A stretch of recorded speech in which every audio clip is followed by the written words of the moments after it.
Mesela Amerika'nın tamojni beji ve siyasi besimiga duch kelgan Xitoy arzon baholiq mollarini Latin Amerikasi bozoriga yo'tkigan bo'lib, bu ahvol Latin Amerikasidagi yerlik sanoatni vayron qilganlikdan Meksika, Braziliya qatorliq davlatlar Xitoy mollariga qarshi tamojni bejini o'stirishga boshlamoqda.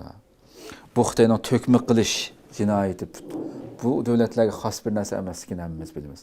Hatta Türkiye'ni o'z ichiga olgan shaklda butun dunyoda şu sifatsiz mallarını tökme qilib, yerlik sanoatni o'ltirayotganligini, Turkiyada yilda qancha qitim bu adolatsiz raqobat sababli Xitoyning mollarini cheklash buyrug'i chiqib turdi mesela. Boshqa davlatlar ham shu o'ylab qoldi jinoyat.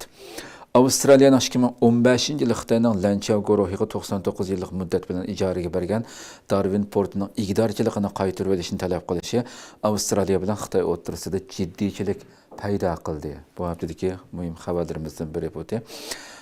Iqtisodshunos jurnali Xitoy armiyasining yuqori qatlamidagi tozalashlar natijasida Xi Jinpingning atrofida faqat qo'llovchilarning qolganligini, bu Tayvanga tajovuz qilish jihatida xato hukm chiqarish va urush qo'zg'ash ehtimolligini kuchaytirayotganligini, oshirayotganligini xabar qildi. Yana bir xabarimiz Fransiya doiralari sezgur harbiy uchurlarni qo'lga keltirishga urinish va uni Xitoyga yetkazish jinoyati bilan ikki Xitoy fuqarosini o'z ichiga olgan 4 kishini qo'lga olgan. Ularning ikkisi Xitoy ve ikkisi yerliklerden bulup bu ikkisi nazorat ostida qo'yib berilgan. Bu jinoyat uchun Xitoylarga 15 yillik qamoq jazosi berilishi mumkin ekan.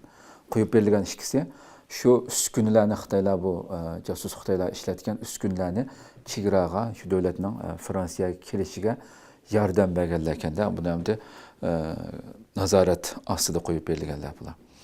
Xo'sh, yana bir nimamizga kelsak, 2025 yılı Xitoyda chiriklik ve siyasi xatolik o'tkazish nomi bilan tekshirilganlarning soni 1 milliondan oshib ketgan. O'ylab qo'ydi. Ya'ni to'xtamay poklikni tashviq qilayotgan bir Xitoy hamda. Ya cho'qim shu poraxo'rlikqa, har xil jinoyatga qarshi turamiz deb har kuni shunday yig'inchilik bu kommunistlar hamda. Yani qancha ko'p qilgan bo'lsangmi, shuncha vola besim her yerde nazorat ostida turayotgan Xitoyning qanchalik chirib ketganligini bildirgan narsa hamda. Bu mu iqtisodshunos shu jurnalninki doklatidan olgan narsa bu xabar. Bu nima? 1 milliondan oshib ketgan. Bu raqam 2 yil ilgariga qaraganda 60% oshgan bo'lib, Xi Jinping taxtga chiqqan 2012-yildan buyongi eng yuqori saviyaga yetgan. To'xtamay yug'ishtirib poraxo'rlik bilan nurg'un son-sanoqsiz odamlarni joylayotgan, ko'zni yo'qotayotgan bir Xitoydagi vaziyat bu hamda.